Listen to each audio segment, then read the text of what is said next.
Hello friends, बहकते कदम देख सोना, तू ऐसा वैसा कुछ करने की सोचना भी मत। अंकित अच्छा लड़का नहीं है, अभी भी समय है, संभल जा। प्रीता दीदी के शब्द मानो पटरी पर दौड़ती रेलगाड़ी का पीछा कर रहे थे। भय, आशंका, उत्तेजना के बीच हिचकोले लेता मन अतीत को कभी आगे तो कभी पीछे ढकेल देता था।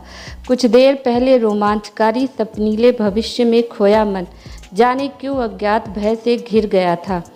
मम्मी पापा की लाडली बेटी और प्रीता दीदी की चहेती बहन घर से भाग गई है, ये सबको धीरे धीरे पता चल ही जाएगा। सुबह आँख खुलते ही मम्मी चाय का प्याला लेकर जगाने आ जाएंगी। क्या पता रात को ही सब जान गए हों। कितना समझाया था प्रीता दीदी ने कि इस उम्र में लिया गया एक भी गलत फैसला हमारे जीवन को बिखेर सकता है। जितना दीदी समझाने का प्रयास करती उतनी ही दृढ़ता से बिंदास सोना 2 कदम अंकित की ओर बढ़ा देती। सोना अपनी पढ़ाई पर ध्यान दे, ये प्यार व्यार के चक्कर में पड़कर अपने भविष्य से मत खेल। दीदी, अब तो अंकित ही मेरी ज़िंदगी है, मैंने उसे दिल से चाहा है, वो जीवन भर मेरा साथ निभाएगा। सोना की ये फिल्मी बातें सुन प्रीता अपना सिर पकड़ लेती। क्या हम तुझे नहीं चाहते? अगर तुझे अपने प्यार पर इतना ही भरोसा है तो एक बार पापा से बात कर, उसे सबसे मिलवा तो सही। एक अनजाने अविश्वास के तहत जाने क्यों सोना पापा से बात करने की हिम्मत नहीं जुटा पाई। उस वक्त अंकित द्वारा घर से भागकर शादी करने का रास्ता उसे रोमांच भरा दिखाई दिया। अंकित के केयरिंग स्वभाव पर वो उस दिन फिदा हो गई जब प्रीता दीदी के जोर डालने पर उसने अंकित को मम्मी पापा से मिलने को कहा तो उसने भावावेश में सोना को गले लगा लिया और कहा वो अपने प्यार को खोने का रिस्क नहीं उठा सकता है। बस उसी रात गली के उस पार इंतज़ार करते अंकित के साथ वो आ गई। घर छोड़कर आते समय सोना का मनोबल चरम पर था। रास्ते में अंकित ने बताया कि वो लोग मेरठ जा रहे हैं, जहां वे कुछ दिन उसके एक दोस्त के घर पर ठहरेंगे और शादी करेंगे। रास्ते भर वो सोना को समझाता रहा कि इस दौरान किसी से संपर्क नहीं रखना है। इस मामले में यहाँ का कानून बेहद सख्त है। विचारों में डूबती उतराती सोना कब नींद के आगोश में चली गई उसे पता ही नहीं चला। अचानक एक स्टेशन पर गहमा गहमी के बीच उसकी नींद खुली। उसने देखा तो अंकित अपनी सीट पर नहीं था। बिंदास और मजबूत इरादों वाली सोना का हलक सूख गया था। आवेग से उसकी आंखें भर आई थी, माथे पर पसीने की बूंदें चमचमाने लगी थी। अकेलेपन के एहसास ने उसे घेर लिया। तभी वो अपना मोबाइल खोजने लगी। पूरा पर्स खंगाल डाला पर कहीं मोबाइल नहीं दिखा। आप मोबाइल तो नहीं ढूंढ रही हैं? एक आवाज़ ने उसे चौंका दिया। सामने देखा तो एक युवती बैठी किताब पढ़ रही थी। आपने मुझसे कुछ कहा क्या? मुझे लगा आप अपना मोबाइल ढूंढ रही हैं। हाँ, आपने देखा क्या? सोना ने पूछा तो वो बोली, तुम्हारे साथ जो लड़का है वो तुम्हारा भाई है क्या? उसका प्रश्न सोना को रुचिकर नहीं लगा। तभी उस युवती ने आगे खुलासा किया, तुम्हारा मोबाइल तुम्हारे साथ जो लड़का था वो ले गया है। कातल दृष्टि से इधर उधर देखती सोना को उसने बताया कि वो दूसरे अपार्टमेंट में बैठा ताश खेल रहा है। सोना ये सुन शर्म से गड़ गई। उसे अंकित पर बहुत गुस्सा आया। कृपया आप मेरा सामान देखिएगा, मैं वॉशरूम जा रही हूँ। सोना तेज़ी से निकली। तभी अंधेरे में किसी की आवाज़ पर उसके पांव वहीं ठिठक गए। दरवाजे के पास खड़ा अंकित मोबाइल पर किसी से कह रहा था, बस ऐसी ही बेवकूफ़ लड़कियों से तो रोज़ी रोटी चल रही है हमारी। उसका मोबाइल ले लिया है, 15-20 हज़ार का तो होगा ही। डर भी था कहीं घर वालों से संपर्क ना कर बैठे। मैं बिना बात की मुसीबत मोल नहीं लेना चाहता। अभी पूछा तो नहीं है पर घर से कुछ ना कुछ तो लेकर ज़रूर आई होगी। घर जो बसाना है मेरे साथ। उसके ये शब्द ठहाकों के साथ हवा में तैर गए। और हाँ सुन, तू सारा इंतज़ाम रखना, मेरी जिम्मेदारी केवल वहाँ तक छोड़ने की है। आगे तू संभालना, बस फिल्म मस्त बननी चाहिए। इस बात को सुनकर सोना का खून बर्फ की तरह जम चुका था। उसके पाँव स्थिर न रह पाए। वो गिरने वाली थी कि किसी ने उसे संभाला। वो कैसे अपनी सीट तक आई उसे पता ही नहीं चला। 2 घूंट पानी पीने के कुछ देर बाद उसने आँख खोली तो अपने कंपार्टमेंट में बैठी युवती का जाना पहचाना चेहरा दिखा। तुम ठीक तो हो ना? उसने जैसे ही पूछा, सोना की आंखों से आंसू बहने लगे। उस युवती ने अपने साथ आए शख्स को बाहर भेज दिया और कूपे को अंदर से बंद कर लिया। क्या हुआ?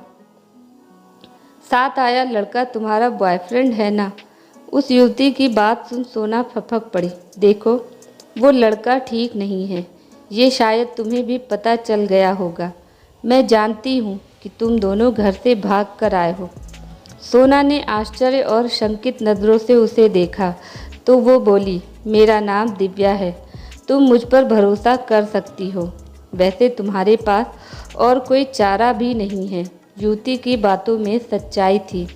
वैसे भी अंकित का जो डरावना चेहरा वो अभी अभी देख कर आई थी, उसे देखकर तो उसकी रूह कांप उठी थी। देखो, जो गलत कदम तुमने उठाया है, जिन कांटों में तुम उलझी हो, उससे निकलने के लिए तुम्हें साहस जुटाना पड़ेगा। दिव्या की बातों का प्रभाव सोना पर पड़ा। कुछ देर में ही वो संभल गई। सोना नाम है ना तुम्हारा? अपने पापा का नंबर दो मुझे, उसने अधिकार से कहा तो सोना ने पापा का नंबर बता दिया। वो युवती बात करने के लिए बाहर चली गई। अब तक सोना स्थिति का सामना करने को तैयार हो गई थी।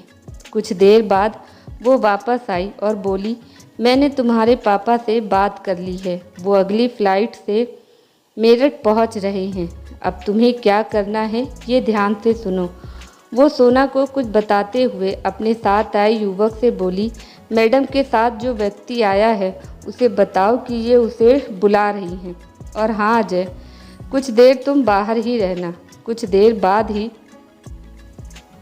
अंकित आ गया तो सोना उससे शिकायती लहजे में बोली, तुम कहाँ चले गए थे अंकित? मैं कितना डर गई थी।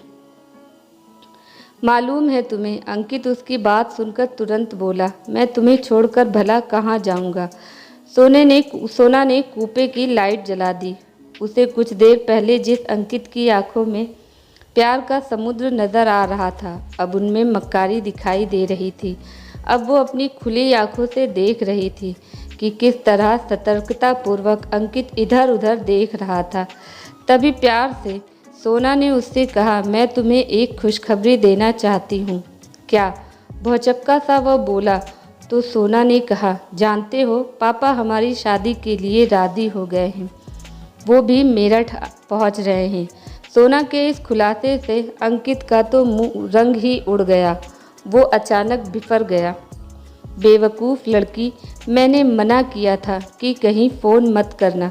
तभी मानो उसे कुछ याद आया हो। ना चाहते हुए भी उसके मुंह से निकला, तुम्हारा मोबाइल तो मैं जानती हूँ, वो तो तुम्हारे पास है। इससे पहले कि अंकित कुछ और पूछता, सोना अपना आपा खो चुकी थी। उसका हाथ पूरे वेग से लहराया और अंकित के गाल पर तेज आवाज़ के साथ झन्नाटेदार चाटा पड़ा। क्रोध और अपमान से उसका बदन काँप रहा था। अंकित का सारा खून निचुड़ गया था। शोर शराबे की आवाज़ बाहर तक चली गई थी। लोगों ने अंदर झांकना शुरू कर दिया था। उतनी देर में टीटी भी आ गया। उसने पूछा कि क्या माजरा है, तो वो बड़े इत्मीनान से वो युवती उठकर आई और बोली, ये मेरी रिश्तेदार हैं। दरअसल ये हमारे साथ बैठा एक यात्री है। हमें लगता है कि इसने हमारा मोबाइल चुराया है। आप पुलिस बुलाइए। अंकित के चेहरे की हवाइयाँ उड़ने लगी थी। देखिए मैडम, ये फर्स्ट क्लास का डब्बा है। आप इसमें बैठे यात्री पर इस तरह का इल्ज़ाम नहीं लगा सकती। टीटी के बोलने पर अजय बोला, मैं भी इनको यही समझाने की कोशिश कर रहा हूँ कि पुलिस के झंझट में पड़ने से पहले खुद तसल्ली कर लो। इतना कहते ही उसने अंकित की जेबें खंगालते हुए सोना का मोबाइल निकाल लिया। अंकित सकते में था। पासा यूँ पलट जाएगा उसने तो स्वप्न में भी नहीं सोचा था। तुरंत फुरत रेलवे के 2 पुलिस कांस्टेबल आए तो उस युवती ने अपना पहचान पत्र दिखाया।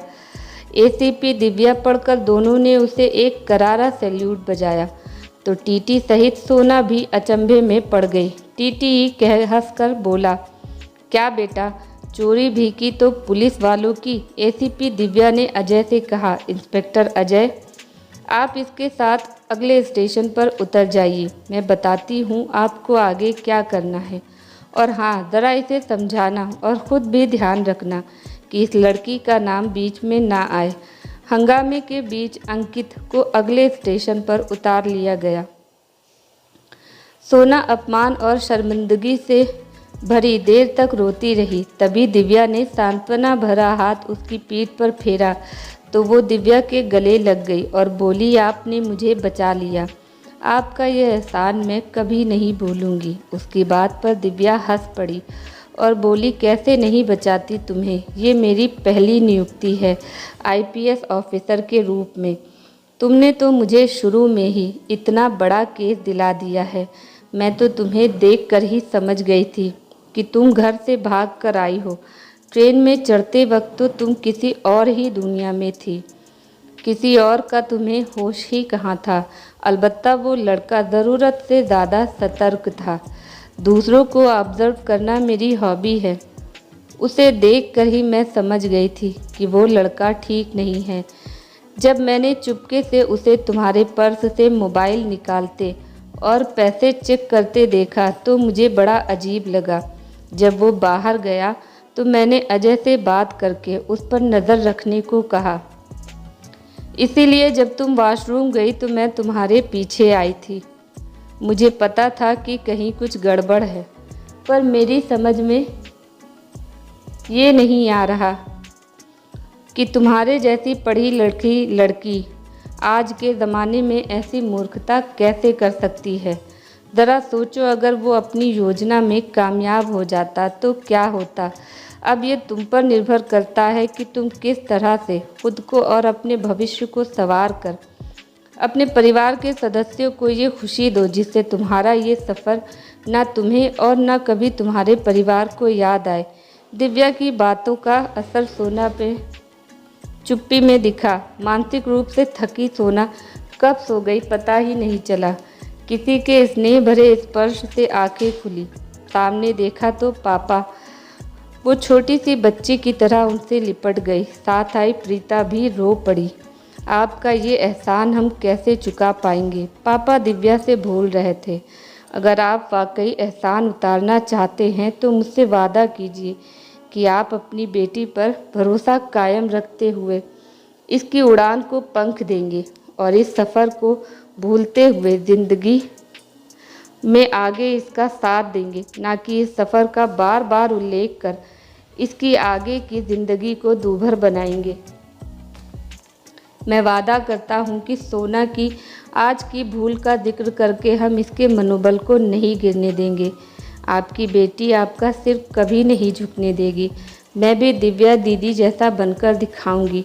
सोना पापा का साथ पाकर पूरे आत्मविश्वास से बोली तो पापा और प्रीता ने उसे प्यार से थाम लिया। Thanks for watching, bye bye.